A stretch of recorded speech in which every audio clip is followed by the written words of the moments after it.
All right, hey, how you doing? Josh Scott here with Manny Backus. We're going to talk about an issue that I see in a lot of my swimmers today, immobility.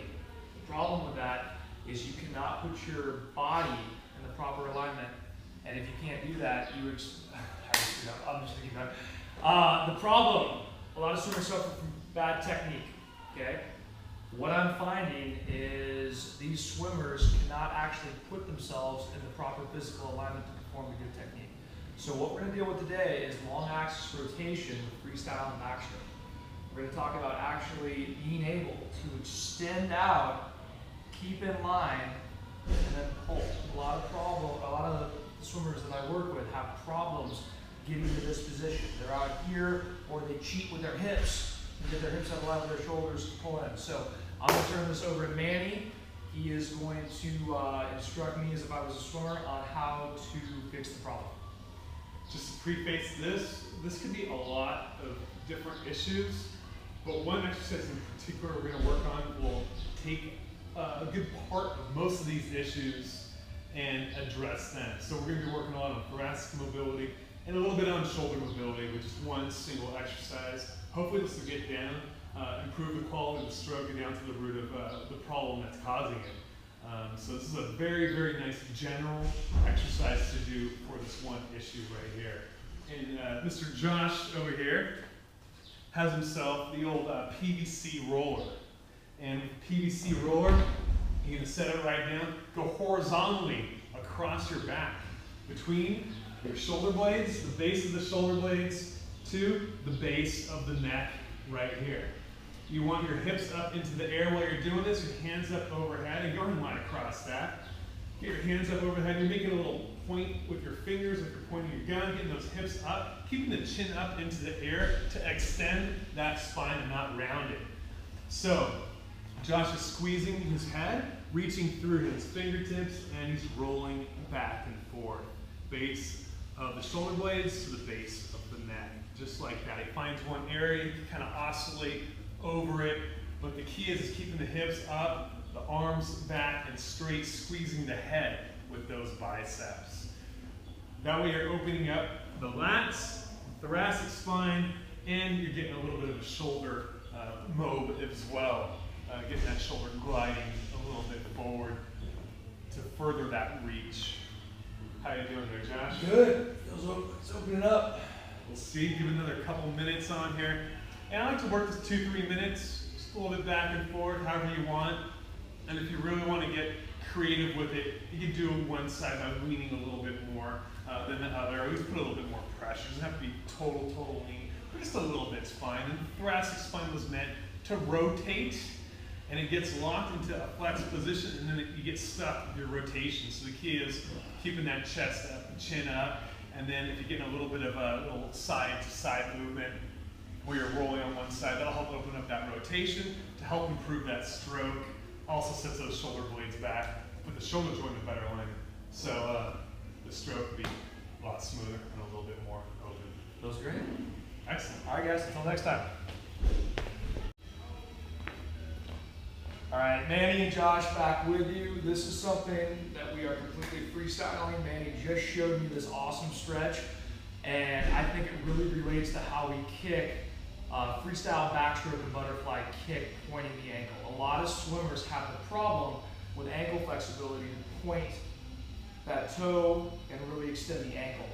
And what that is Manny will explain in a second, is an issue with ankle mobility as well as the muscle that goes along with the calf. So he just taught me this. We want to share it with you on how this can really improve swimmers' ability to maximize their kick and be efficient and powerful with their freestyle, backstroke, and dolphin kick. The key is efficiency, and with this exercise, we want to make sure we break down the adhesions that accumulate in our calves. Our calves are so thick, so fibrotic. That Achilles is so strong, and it's meant to withstand so much force that it will bind down. And when it starts binding down, you have to work so much harder to pull those toes back, just because of the resistance that we're placing against it. So this exercise here that Josh is going to do is designed to break down a lot of those adhesions in the backside of that ankle. And you want to start right above that heel on on that Achilles tendon. And just so you guys see, we're just using a standard 10-pound dumbbell, nothing fancy. Right on that little 10-pound dumbbell. You don't want anything too huge because you want to be able to roll this dumbbell.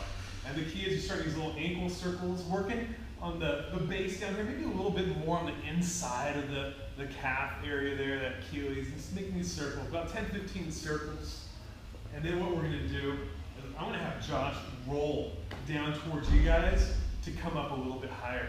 And the key is the whole time he's rolling, he's grinding on that calf. So he's not lifting up and placing it in different positions, but he's rolling to grind, mash everything out, like we got a little rolling pin here.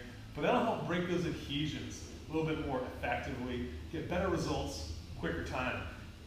And then we do a little bit more, keep it rolling. There we go, good. Kind of getting right into that. You can lift the hips up if it's not giving enough, or you can just set the hips down if it's pretty painful. You don't want to kill yourself, but it should be painful, and pain indicates adhesions. Break it up, have some fun with this, but you're going to have fun afterwards, not during. This is pretty darn painful. Very true. And you want to work all the way up into that calf muscle belly. If we fast forward, Josh, keep grinding, keep grinding, keep grinding, keep grinding. Now work it down just a little bit more. It's a slick surface here. Right there, knees straight, legs straight, toes. Start from the outside circles all the way in. You can see how he's moving it. That's the direction to keep the ankle pumping, get on those painful spots, work some of that calf and Achilles tendon. There we go.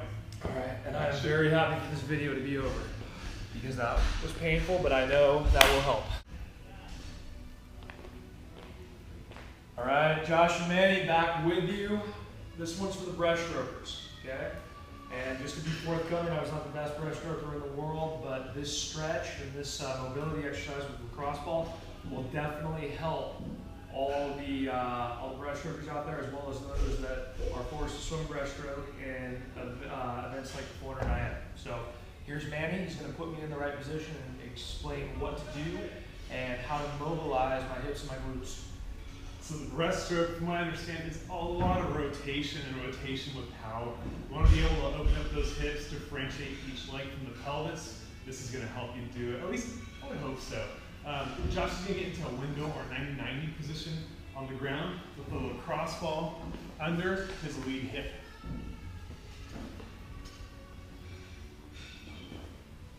Crossball goes right into the glute region, right around there. Josh is sitting up nice and tall. Front leg bent to 90 degrees, back leg bent to 90 degrees.